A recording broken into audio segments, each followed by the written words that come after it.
Wait UPSC 2024 का final result अभी नहीं आया है। 17 अप्रैल को लास्ट इंटरव्यू है, उसके 10 दिन के अंदर में यूपीएससी 2024 फाइनल रिजल्ट डिक्लेयर हो जाएगा। तो अभी जो है वो बहुत क्रूशियल टाइम चल रहा है 2025 प्रीलिम्स देने वालों के लिए। तो उनके लिए एक इम्पोर्टेंट चीज़ है जो कि मैं उनको बताना चाहता हूँ कि देखो, जैसे ही रिजल्ट डिक्लेयर हो जाएगा उसके बाद जितने भी इंस्टीट्यूट हैं वो मॉक इंटरव्यूज़ को अपलोड करेंगे, शॉर्ट वीडियोज़ को अपलोड करेंगे और जो रील्स हैं उनके थ्रू आप तक उनकी वीडियोस पहुंचाएंगे और तमाम स्ट्रेटेजी सेशंस आएंगे, हर एक चीज़ आएगी। तो मैं आपको एक चीज़ बोल रहा हूँ कि आप अपनी स्ट्रेटेजी जो चल रही है उसी को फॉलो करते रहिएगा। किसी भी टॉपर की स्ट्रेटेजी को फॉलो मत करिएगा, क्योंकि आप एट द एंड जिस टाइम पे अपनी स्ट्रेटेजी को रिफॉर्म कर देते हैं या चेंज कर देते हैं तो आपके लिए ही वो एक नुकसानदायक साबित होगी। क्यों? क्योंकि आप उस स्ट्रेटेजी को पिछले 1 साल से लेके चल रहे हैं।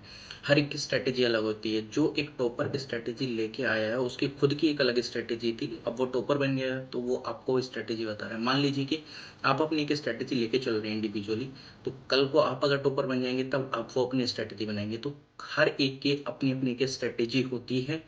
तो आपको पता है आपका माइंड कितनी कैपेसिटी है और आप कितना झेल सकता है, कितनी क्या चीज़ चल रही है। तो आप जैसा चल रहे हैं वैसे चलते रहिए, मॉक टेस्ट लगाइए, उनके सॉल्यूशन को रिवाइज करिए, पीवाई की उसको अच्छे से करिए। कोई भी नई चीज़ नहीं पढ़नी है। किसी भी टॉपर ने, किसी भी इंस्टीट्यूट का कोई भी एक मैगजीन या कोई भी एक रिसोर्स आपको बताया मत करना। देखो, क्योंकि आपको पढ़ने से उससे कोई फ़ायदा नहीं मिलेगा, रिटेंशन रहना चाहिए कोई भी चीज़। अगर मान लीजिए कोई एक बुक रिकमेंड कर दी किसी ने और आपने वो बुक पढ़ ली, तो क्या आप समझते हैं कि वो बुक आपको 1 महीने के अंदर पूरी तरीके से रट जाएगी? मैं बोल रहा हूँ आर्टिकल्स तक ध्यान नहीं रहते हैं। आर्टिकल 14 क्या, 19 क्या है, 21 क्या है, उसको बार-बार रिवाइज़ करना पड़ता है। तो revision is the key of success. जो अभी तक चल रहा है उसको रिवाइज़ करो, बेसिक जो चीज़ें हैं उसको पढ़ो और आप अपना फाउंडेशन इतना स्ट्रॉन्ग करके रखो कि अगर कोई बेसिक क्वेश्चन आता है वो गलत ना हो जाए।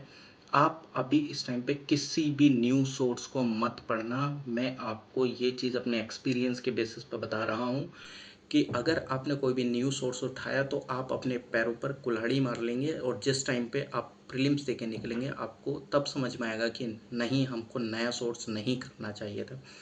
तो टेस्ट करिए, उनके सॉल्यूशन को पढ़िए। 35 टेस्ट मान लीजिए आपने कर लिए, 10 ईयर के पीवाईक्यू कर लिए 45 और 5 टेस्ट आपने अलग अलग कोचिंग इंस्टीट्यूट के कर लिए, 5000 क्वेश्चन हो जाएंगे 50 टेस्ट। ठीक है, तो आप उन्हीं को रिवाइज करिए, उन्हीं सॉल्यूशंस को पढ़िए, वो आपका बेसिक्स को स्ट्रॉन्ग कर देंगे। Okay, all the best for prelims 2025। और अगर आपको कुछ डाउट है तो आप कमेंट सेक्शन में कमेंट कर दीजिएगा, मैं उस पर एक वीडियोस बना दूंगा।